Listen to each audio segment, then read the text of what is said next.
कर्मण्येवाधिकारस्ते मा फलेषु कदाचन मा कर्मफलहेतुर्भुर्मा ते संगोऽस्त्वकर्मणि।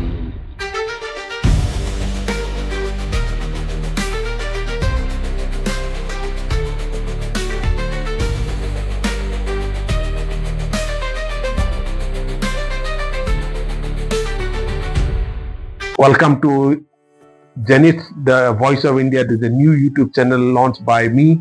I'm WWIII and my friend Colonel L.S. Best, a very prominent expert on geostrategic affairs. It is indeed a privilege to have you with us for the launch of our channel, Colonel Best.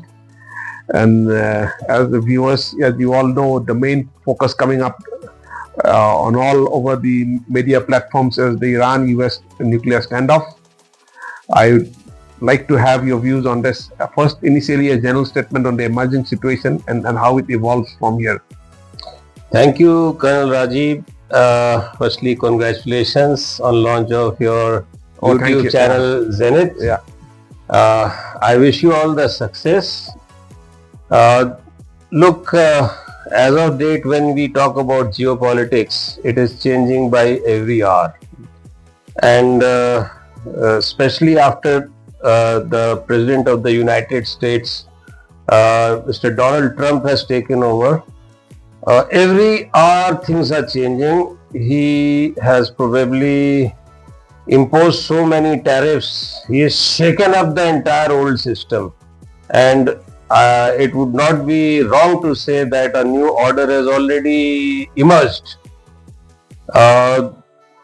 Primarily, there are a number of issues happening in the entire world, but a multipolar order is very much emergent right now, or it has already emerged, in that the key players are the United States, of course, then the People's Republic of China, Russia, India, and to very little extent some minor players are there which we will not discuss. Middle East, because of Iran, there are a lot of things happening, and the way Trump is threatening Iran, we have to understand why he is doing so. Why is it so important that Iran should not make nuclear weapons? How will it affect the Middle East and the world at large? So these are some things which we are interested in discussing today. Over to you. In fact, one of the main campaign agendas of President Trump was what he called the denuclearization of Iran. He has been a strong votary for getting Iran off the nuclear bandwagon. But the news reports are saying that Iran has already achieved about 60% nuclear capabilities. What are your thoughts on that? You are spot on, Colonel Rajiv, when you say that they have got 60% enrichment. They are hardly 3 to 4 days or even just a week away from making a potent nuclear weapon. And that is very dangerous. Iran is operating and supporting number of radical Islamist groups. We are all aware, Hamas, Hezbollah, and then Houthis. So their prime target, Hamas and Hezbollah, their prime target is Israel. And Houthis are disrupting the entire world trade by attacking the cargo ships, by creating a lot of nuisance out there. So if Iran gets nuclear weapons, then the Middle East destabilizes. Middle East destabilizes means Iran will have ambitions to expand at the expense of US allies like Saudi Arabia, UAE, Qatar, Kuwait, Bahrain. And the moment this happens, these all nations will start getting threatened. Now, if they don't stop the nuclear program of Iran, which they claim is for peaceful purposes, it is going to be a catastrophe for Israel. They simply don't have any kind of depth to save themselves. one nuclear bomb on Israel and the whole nation gets finished. So this is too big a price which only the United States can prevent, but whether will it be able to prevent it, unlike what they used to do like Desert Storm 1 and Desert Storm 2 against Iraq? Is it possible against Iran? And if possible, what are the nuances? How will they do it? What will be the reaction of immediate neighbors and US allies like Saudi Arabia, UAE, etc.? Well, you had brought out a very important point in the sense that you are saying that Iran is just about a week's time away from getting a nuclear device. I mean, that's too close for comfort, actually. Now, looking at the ways and means of stopping it, there are three ways of getting after a nuclear rogue state. One is getting after their scientists. Second is attacking the nuclear facilities per se, and thirdly, carrying out a surgical strike. Thirdly, carry out a strike where the entire top leadership is removed and a new leadership more amenable to USA or Israel is put in place. What are your views? What do you think USA will adopt as a means to stop Iran from going nuclear? You have very rightly spelled out the options what US has. The modus operandi of stopping any nuclear power or any aspirant nuclear power was kinetic war against that particular nation. Like what we saw against Iraq, the Desert Storm 2. Those paradigms have changed right now, but still it remains an option. Let us see how and what combination would be there for the United States as of date.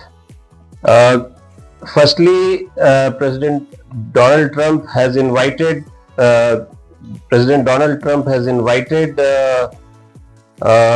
Iranians to come to the table, and probably on 19th, that is the Saturday, they would be sitting in Oman as well as maybe in Italy to discuss the denuclearization or some kind of a trade-off wherein a conflict is obviated. So far, the supreme leader of Iran, Ayatollah Khamenei, has rejected any kind of negotiations with the United States simply by saying that the US is not reliable or it's not trustworthy. So what are the options with the United States? Even Russia has come in between because they have invested a lot of funds in Iran. They have got long-term agreements wherein $40 billion of worth of gas is supposed to come to Iran. They have invested in various oil refining and oil exploration rigs inside Iran. Now, if this is happening, Russia will not want that the US attacks Iran in a kinetic war, and dialogue is there. You see, if there is a kinetic war or an armed conflict, then the entire Gulf burns, and the oil supply lines, the oil supply to various economies is totally choked off, and it will affect and hit the world economy. Lot of nations will face a lot of problems. We haven't understood the economic implications of this, but since President Trump is hell-bent on going ahead and stopping Iran from acquiring a nuclear weapon, so very briefly I'd like you to touch upon the methodology or the ways and means US has, the kind of force level US has accumulated in Diego Garcia and the other US bases in the region, the methodology they are likely to adopt to stop from Iran going nuclear. Okay, now coming to the nitty-gritties of the military campaign which the US is planning. You see, there is a US base in Diego Garcia. It is nothing but a small island, which has been leased by UK to USA, and they've got a airstrip wherein they've got half of their B-2 bombers, B-2 Spirit bombers, which are stealth bombers. Why B-2 bombers? It is important to understand because B-2 bombers are some kind of aircraft which can carry the bunker buster bombs. So The GPU. GBU, yes, GPU. very rightly. There are some n number of GBU bombs, but the primary one is massive ordnance penetrator, that is GBU These bombs, 57. in fact, they are much stronger in dimension than the one that is used to get Nasrallah. Yes. Nasrullah, in fact, choked to death. Yeah. His body bore no marks. So basically, they were in shallower tunnels. But if you see the nukes of Iranians and their enrichment facilities at Natanz, Fordo, and two other, they are actually very tactically situated in the hilly regions, wherein they have got substantial amount of rocks which are there to prevent any bunker busting bombs, and it is stated that they are 330 to 340 feet below the earth's surface. Now these GBU 57 bombs can penetrate around 200 feet. Okay. So the word GBU means guided bomb unit. So they have got precision bombing capabilities. So the GBU 57s weigh around 30,000 pounds, that is 14 metric tons. So they are carrying so much of explosive inside, which penetrates various thicknesses of rock and then again concrete, and then they explode. So what will happen is the Iranians were actually naive to show their facilities that they are having such tunnels, and some of their ministers and generals were boasting that we have got this. I don't know from where they get this idea, because the United States is a superpower as of date. But then any attack on a nuclear installation, what are the risks of it not becoming another Hiroshima? These are firstly very deep inside the Earth's surface. So you see, once the bombs penetrate, the United States has got a planning wherein there will be a first strike, and then at the same place there will be another bomb which will be falling. Prior to that, a number of actions would be required, like seed operations, that is suppression of enemy air defense. So this will be done by F-35s from Israel. This will be done by F-18 Hornets, which are there in the Harry Truman aircraft carrier. Then they have got another one, Carl Vinson, which has been brought recently there.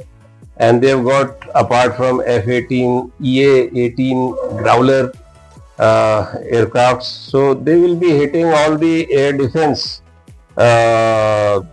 systems of Iran. That Very includes, briefly, yeah, and assuming that yes, of course, the strike goes through. From your the kind of arguments you are forwarding, it's a very doable thing. How do you see the reaction across the Middle East and from within inside Iran?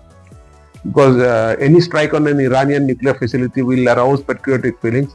Maybe they'll even strike the Iranian religious hierarchy. What kind of a reaction do you expect from the Iranian population per se and across the Middle East? Any war or any conflict has got a singular aim. So it will be twin aim of United States of America. Firstly would be a regime change, and secondly would be total destruction of the Iranian nuclear facilities. Now things have changed. What will happen is, like, Russians have already stated their displeasure. The Chinese may play dirty. There is a nexus between Russia, China, North Korea, and Iran. The Chinese investment also is substantial in Iran. Okay. They have got 15 years, 20 years, 50 years agreement for supply of oil. So one hypersonic missile, say, hits the aircraft carrier, which is a 4.5 billion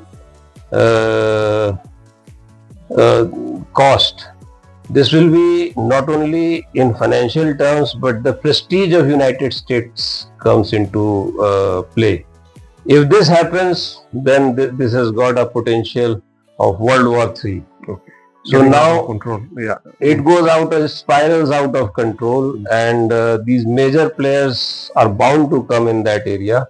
So probably there was a general from the Indo-Pacific, the US general, because of these hypersonic missiles today, the American aircraft carriers and their aircraft carrier group per se are very, very vulnerable to hypersonic missiles. In fact, in war games, after war games, Pentagon has clearly stated that China is winning that game.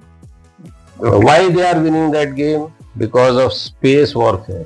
Because certain amount of satellites are there, which anti-satellite capabilities are developed by China to such an extent that at will they can disable a number of satellites of the US, so that GPS guidance or the precision which we are talking about gets disturbed. And also the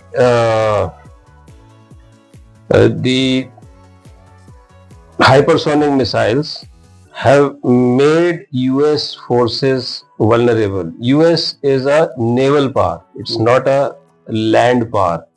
And if this happens, suppose one of their aircraft carriers or one of their military bases, the CENTCOM in Qatar gets hit, US may retaliate in nuclear terms.